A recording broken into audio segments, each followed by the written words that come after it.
स्वागत। आज हम बिहार की राजनीति में हुई एक अहम हलचल पर आप कह सकते हैं थोड़ी गहराई से बात करने जा रहे हैं। जी। पटना में जो महागठबंधन है, मतलब कई विपक्षी दलों का गठबंधन, बिहार में उनकी वोटर अधिकार यात्रा का समापन हुआ। हाँ। और इस यात्रा का नाम भी बड़ा दिलचस्प था, गांधी से अंबेडकर। बिल्कुल। हमारे पास ना इस पूरी घटना पर एक डिटेल्ड न्यूज रिपोर्ट है, तो आज हमारा काम यही है कि इस रिपोर्ट को देखें, समझें कि ये यात्रा क्या थी, कौन लोग शामिल थे इसमें, पटना में हुआ क्या असल में उस दिन, और सबसे जरूरी इसके सियासी मायने क्या हैं। हाँ, खासकर आने वाले चुनावों को देखते हुए। बिल्कुल। रिपोर्ट तो कहती है कि भाई जमावड़ा बड़ा था, राहुल गांधी थे, तेजस्वी यादव, मल्लिकार्जुन खड़गे, हेमंत सोरेन, मतलब कई बड़े विपक्षी नेता एक साथ दिखे। जी, काफी नाम थे। तो चलिए खोलते हैं इस रिपोर्ट को और देखते हैं कि पटना में उस दिन क्या हुआ। क्या ये सिर्फ एक मार्च था या कुछ और, या इसके पीछे कोई बड़ा संदेश छिपा था? हाँ, गांधी मैदान से अंबेडकर पार्क तक जाने का जो इरादा था, उसके पीछे क्या था? शायद ये सिर्फ यात्रा का अंत न हो, कुछ नया शुरू हो रहा हो सकता है।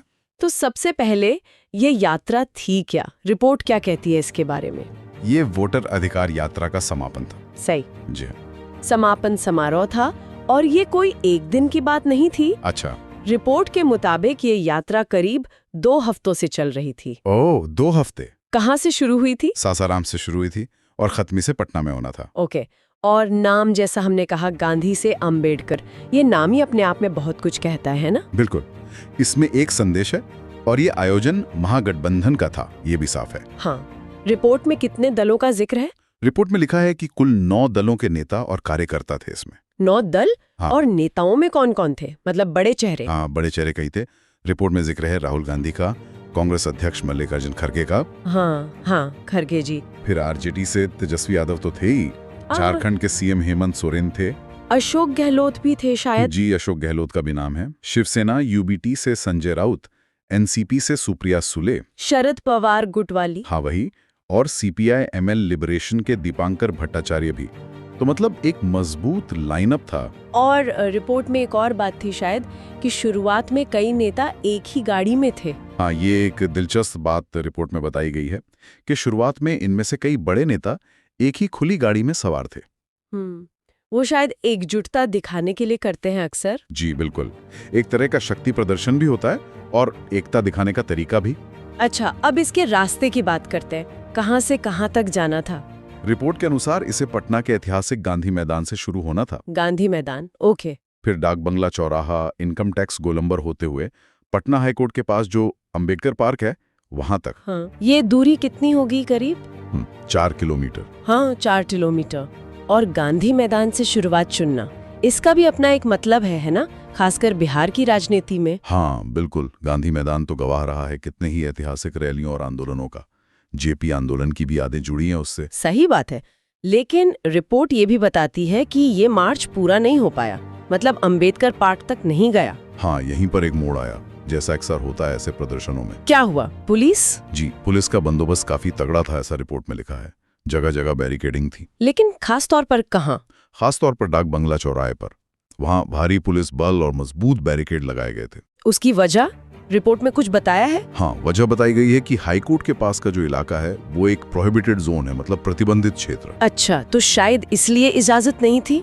जी, शायद यही कारण था। और रिपोर्ट को पढ़कर ऐसा लगता है कि प्रशासन ने शायद पहले से ही तैयारी कर रखी थी कि मार्च को डाक बंगला चौराहे पर ही रोक देना है। ये प्रशासनिक जरूरत थी या कुछ और? खैर, रिपोर्ट तो यही कहती है कि रोक वहीं लगी। जी, रोक वहीं लगी। और ये डाक बंगला चौराहा, ये तो पटना का बहुत जाना माना चौराहा है। भीड़ कैसी थी वहाँ? रिपोर्टर का क्या कहना है? रिपोर्टर शशि भूषण जो वहीं थे, उनके हवाले से रिपोर्ट में लिखा है कि चौराहा एकदम खचाखच भरा हुआ था। कार्यकर्ताओं की भारी भीड़ थी। माहौल कैसा था? झंडे वगैरह? हाँ, माहौल पूरा सियासी था।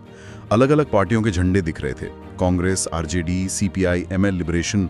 रिपोर्ट में शायद भाजपा माले लिखा है, पर वो यही पार्टी है। और वीआईपी पार्टी के झंडे भी थे, मुकेश सहनी वाली पार्टी। जी हाँ, और नारेबाजी भी खूब हो रही थी।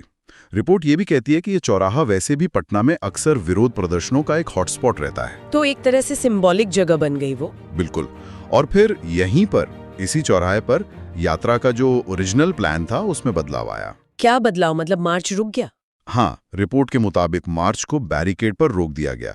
अब वो जबरदस्ती रोका गया या नेता वहीं रुकने को तैयार हो गए, ये कहना मुश्किल है। पर नतीजा ये हुआ कि यात्रा अंबेडकर पार्क तक नहीं गई। और दिलचस्प बात यह है कि रिपोर्ट बताती है चौराहे पर पहले से एक अस्थायी मंच भी बना हुआ था। ओह, पहले से, मतलब तैयारी की भाषण यही होंगे। ऐसा लगता तो है रिपोर्ट पढ़कर। रिपोर्ट में उन पलों का भी जिक्र है जब राहुल गांधी, तेजस्वी यादव, हेमंत सोरेन और अब्दुल बारी सिद्दीकी जैसे नेता गाड़ी से उतरे और मंच की तरफ गए। तो एक तरह से समापन और भाषण वगैरह सब डाक बंगला चौराहे पर ही हो गया। जी बिल्कुल।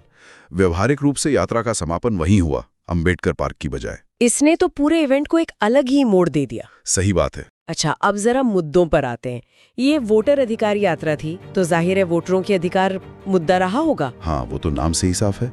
लेकिन रिपोर्टर मौसमी सिंह ने कुछ और खास मुद्दों का जिक्र किया है अपनी रिपोर्ट में। क्या थे वो? जी यार, उन्होंने 2 मुद्दों पर खास जोर दिया जो उठाए जा रहे थे। एक था SIR का मुद्दा। SIR? ये क्या है? रिपोर्टर ने अंदाजा लगाया कि ये शायद SECC यानी सामाजिक, आर्थिक और जाति जनगणना से जुड़ा हो सकता है। अच्छा, कास्ट सेंसस वाला मामला, जिसकी बिहार में बहुत बात हुई है। जी भाई। और दूसरा मुद्दा बताया गया वोट चोरी का मुद्दा। वोट चोरी, ये थोड़ा मतलब गंभीर आरोप है। इसके बारे में और कुछ था रिपोर्ट में? नहीं, रिपोर्ट में इसकी ज्यादा डिटेल नहीं है कि ये आरोप किस तरह का था, बस मुद्दे का जिक्र है। लेकिन हाँ, वोटर अधिकार को वोट चोरी के कथित मुद्दे से जोड़ना ये चुनावी प्रक्रिया पर सवाल उठाने जैसा है। और जाति जनगणना का मुद्दा तो बिहार की राजनीति के लिए हमेशा से अहम रहा है। सामाजिक न्याय, आरक्षण, ये सब जुड़ा है उससे। बिल्कुल। इन मुद्दों का चुनाव बहुत सोच समझ कर किया गया लगता है।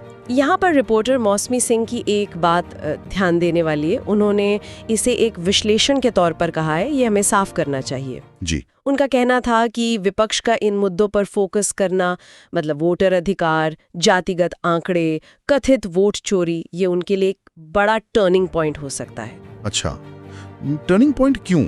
रिपोर्टर का आकलन ये था कि शायद इससे पहले तेजस्वी यादव और विपक्ष रोजगार, अपराध जैसे मुद्दों पर ज्यादा जोर दे रहे थे। वो भी जरूरी मुद्दे हैं। हाँ, वो तो है ही। लेकिन अब शायद फोकस इन खास मुद्दों पर शिफ्ट हो रहा है जो ज्यादा राजनीतिक और व्यवस्था से जुड़े सवाल उठाते हैं। ये रिपोर्टर का नजरिया है, हमारा नहीं। समझ गया। तो मतलब ये एक स्ट्रेटेजिक शिफ्ट हो सकता है? हाँ, अगर रिपोर्टर का विश्लेषण सही है तो ये विपक्ष की चुनावी रणनीति में एक बदलाव का इशारा हो सकता है। और इस बदलाव के पीछे सोच क्या हो सकती है? मतलब रोजगार और अपराध से हटकर इन मुद्दों पर क्यों? शायद इसलिए कि ये मुद्दे सीधे चुनावी प्रक्रिया, सामाजिक बनावट और प्रतिनिधित्व से जुड़े हैं, है ना? हाँ, ये बात तो है। रोजगार, अपराध ज्यादातर राज्य सरकार के प्रदर्शन से जुड़ते हैं। बिल्कुल, जबकि वोटर अधिकार, चुनाव की निष्पक्षता, जातिगत आंकड़े, ये ज्यादा बड़े राष्ट्रीय स्तर के सवाल खड़े करते हैं। ये भी हो सकता है कि इन मुद्दों से वो अपने कोर वोट बैंक को और मजबूती से जोड़ना चाहते हों और एक बड़ा नैरेटिव बनाने की कोशिश हो। हाँ, रिपोर्ट में भी इशारा है कि मंच से भाषणों में इन्हीं मुद्दों की गूंज थी। और इस पूरे इवेंट को सिर्फ एक यात्रा का समापन नहीं माना जा रहा। रिपोर्ट इसे आने वाले चुनावों के लिए विपक्ष का शंखनाद कह रही है। अच्छा, मतलब चुनावी बिगुल फूंक दिया गया? कुछ ऐसा ही। और इस बात को इस फैक्ट से भी बल मिलता है जो रिपोर्ट में है कि इस समापन से ठीक पहले राहुल गांधी ने बिहार में काफी दौरा किया था। हाँ, मैंने भी पढ़ा था। करीब 25 दिन में 100 विधानसभा क्षेत्र। हाँ, लगभग इतने ही। तो ये बड़ा जनसंपर्क अभियान और फिर पटना में ये जमावड़ा, ये सब मिलकर एक बड़ी चुनावी तैयारी की तरफ इशारा करते हैं। जाहिर है जमीनी स्तर पर सक्रियता दिख रही है। और इसका प्रतीकात्मक महत्व भी तो है। गांधी से अंबेडकर नाम, गांधी मैदान से अंबेडकर पार्क का रास्ता। हाँ, ये सिर्फ नाम और रास्ता नहीं है, ये तो भारतीय राजनीति और समाज के 2 सबसे बड़े स्तंभ, महात्मा गांधी और डॉक्टर अंबेडकर को जोड़ने की कोशिश है। एक तरफ गांधी, स्वतंत्रता आंदोलन के नायक, समावेशी राष्ट्र की बात करने वाले, और दूसरी तरफ अंबेडकर, जिन्होंने सामाजिक न्याय, बराबरी और दलितों वंचितों के हक की लड़ाई लड़ी। तो इस नाम और रास्ते से विपक्ष शायद समावेशी विकास और सामाजिक न्याय दोनों के लिए अपनी कमिटमेंट दिखा रहा है। बिल्कुल, ये सिंबॉलिज्म बहुत पावरफुल है। गांधी मैदान ऐतिहासिक है ही, और अंबेडकर पार्क भी अपने आप में एक प्रतीक है। तो ये पूरा आयोजन, नाम, रास्ता, मुद्दे, चेहरे, सब कुछ एक सोची समझी रणनीति का हिस्सा लग रहा है, जैसा रिपोर्ट से समझ आता है। हाँ, सिर्फ भीड़ जुटाना नहीं, एक साफ राजनीतिक संदेश देने की कोशिश थी। तो चलिए अब तक जो बात हुई उसे थोड़ा समेट लेते हैं। हमने देखा कि पटना में विपक्ष का एक बड़ा राजनीतिक आयोजन हुआ। जी, महागठबंधन की वोटर अधिकार यात्रा का समापन, जिसमें कई राष्ट्रीय और क्षेत्रीय नेता शामिल हुए। यात्रा का नाम गांधी से अंबेडकर था, रास्ता गांधी मैदान से अंबेडकर पार्क तय था, लेकिन मार्च डाक बंगला चौराहे पर ही रुका। हाँ, वहीं पर भाषण हुए। मुख्य मुद्दे थे वोटर अधिकार, SIR यानी शायद जाति जनगणना, और कथित वोट चोरी। रिपोर्टर के विश्लेषण के मुताबिक इन मुद्दों पर फोकस विपक्ष के लिए एक टर्निंग पॉइंट हो सकता है, रणनीति में बदलाव का संकेत। और इसे चुनावों से पहले विपक्ष के शंखनाद के तौर पर देखा जा रहा है। बिल्कुल। तो रिपोर्ट से जो मोटी तस्वीर उभर रही है वो ये कि बिहार में चुनावी माहौल गर्मा रहा है। जी।